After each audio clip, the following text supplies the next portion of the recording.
Vauxhall pioneered the compact seven-seater with the very first Zafira back in 1999. But now rivals have developed some credible alternatives, so this third-generation Zafira Tourer needs to raise the bar still higher to go to the top of the class. The second-generation Zafira is still selling strongly, so for the time being at least, the Tourer will be sold alongside it as Vauxhall's range-topping MPV. The Zafira was conceived as a functional and practical car, but with the new Tourer, the aim is not only to compete with the obvious rivals like the C-Max and Grand Scenic, but also to challenge the Ford S-Max from a class above. On the style front, Vauxhall's design team has done a great job. The new car is much sleeker, with this sculpted blade detail from the Astra and Insignia down its flanks, and this bold boomerang headlight graphic from the Ampera up front, lending it a distinctive and stylish air. Although there has been a distinct move to position the Zafira Tourer as executive transport, practicality has certainly not been forgotten. Vauxhall says there are over 30 in-cabin storage spaces in the Zafira Tourer. Cup holders feature strongly, even back here in the cheap seats of row 3. But here up front there's room for not just one, but 2 pairs of sunglasses. There's a new Flex 7 seating system with a lounge arrangement, whereby the middle seat in the second row folds to become an armrest for the outer seats, which move inwards and backwards for limo-style elbow and legroom. The overall interior ambience has improved significantly. Plastics and trim materials have a quality feel, and there are no squeaks and rattles. Our test car's distinctive interior trim colour is unlikely to be the most popular choice among buyers, but it is certainly a welcome change from the default coal-face grey of some rivals.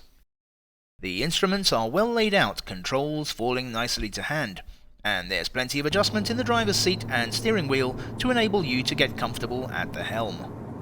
On the move, you enjoy excellent all-round visibility, thanks to the elevated driving position and the slim pillars.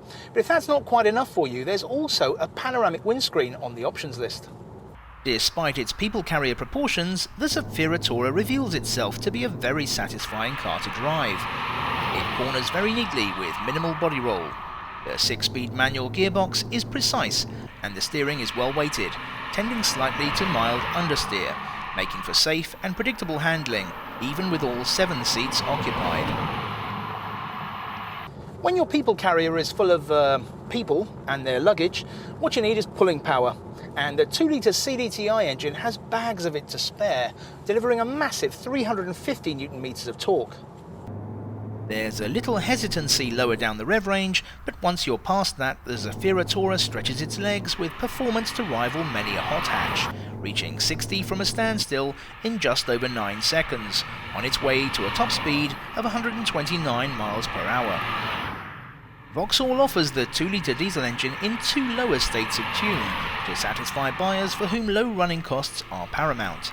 But even the 165 PS unit fitted to our SE trim test car delivers impressive combined economy of 54.3 miles per gallon and CO2 emissions of 137 grams per kilometre, thanks in no small part to the use of intelligent stop-start transmission with braking energy recuperation.